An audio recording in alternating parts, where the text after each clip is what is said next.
टेऊराम महाराज की जय। देव ऋषि नारद जी को भगवान के दर्शन करने की अत्यंत व्याकुलता जागी।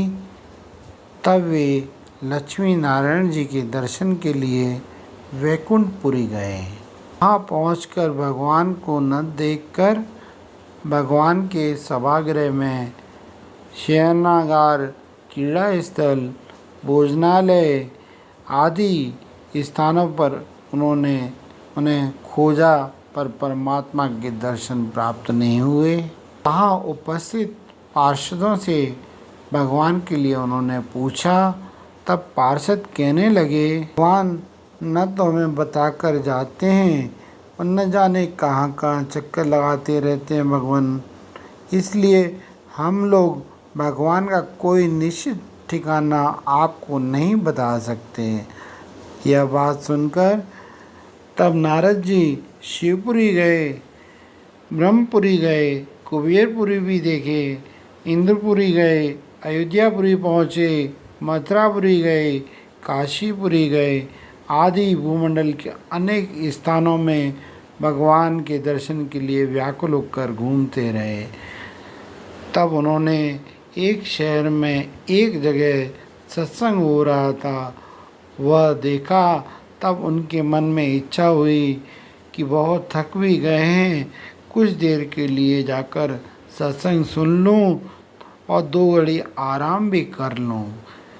सोचकर जैसे ही वे अंदर पहुँचे सत्संग भवन में, तो भगवान वहीं उन्हें बैठे हुए मिल गए और वे चौंक पड़े।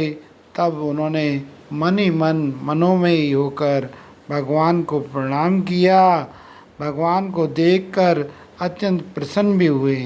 सत्संग समाप्ति के बाद नारद जी उठकर भगवान जी को प्रणाम करते हैं और भगवान से कहते हैं, हे प्रभु, जाने आप कहाँ कहाँ विराज रहे हो।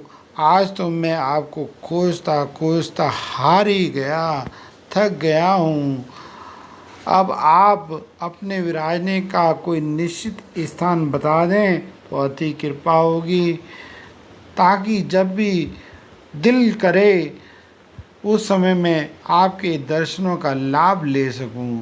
यह सुनकर परमात्मा भगवान मन मुस्कुराते हुए कोमल चित दयालु भगवान कहते हैं, हे नारद, न तो मैं वैकुंठ में ही रहता हूँ, ना ही मैं योगियों के हृदय में रहता हूँ।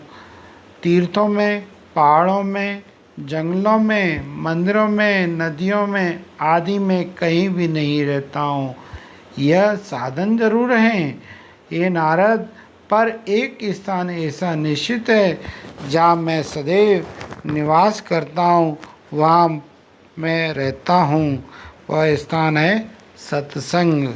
जो महापुरुष छल कपट छोड़कर, निर्मानी होकर, निष्कामी होकर मेरी महिमा, गुण, चरित्रों का रात दिन यशोगान किया करते हैं, वे, हे नारद, जहाँ मेरे चरित्रों का गायन होता है उसे महापुरुष मनीषी लोग सत्संग कहते हैं, और सत्संग ही एकमात्र मेरे रहने का स्थान है। ही मेरी भक्ति है और मेरे को प्राप्त करने का साधन है। प्रथम भक्ति संतन कर संगा, दूसरी रति मम कथा प्रसंगा।